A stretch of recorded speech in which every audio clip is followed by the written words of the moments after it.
لهم الشعب الوحيد اللي أنشأ جامعات ومعاهد تحت الحرب وتحت القصف وتحت الطيران هو الشعب السوري العظيم.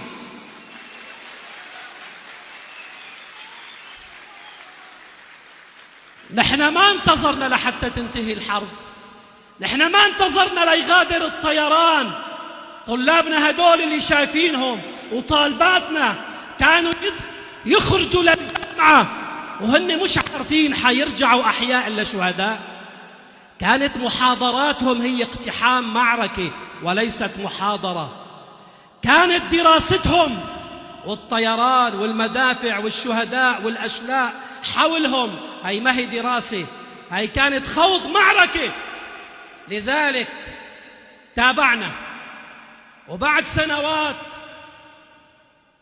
لما ازداد التآمر واغتر النظام البائد بحلفائه من إيران وروسيا وانحسر الثوار من كل أنحاء سوريا في الشمال، بدأوا يقولون سنسترجع إدلب، وبدأوا يصوروا أرتالهم، وبدأ دعاية النظام البائد يروجها إنه أنتم مش حتستفيدوا لا من التعليم ولا الجامعات وما حدا حيعترف فيها، وكل شيء صنعتوه إنما هو وهم سننسفه لكم.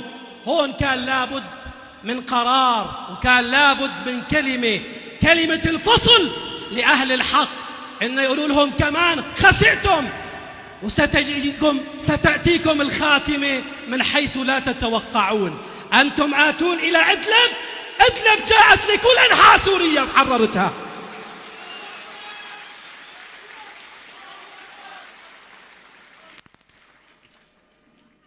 ما كان أحد بيتوقع من أزلام النظام وحلفائه ومؤيديه أن ستكون الخاتمة كذلك، لكن نحن كنا واثقين ولسنا متوقعين، واثقين.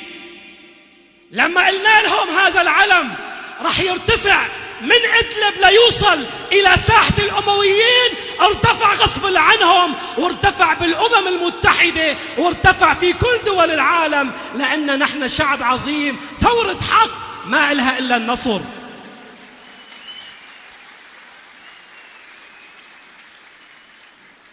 نحن اليوم عم نجهز على آخر أوهامهم، آخر أوهام الفلول.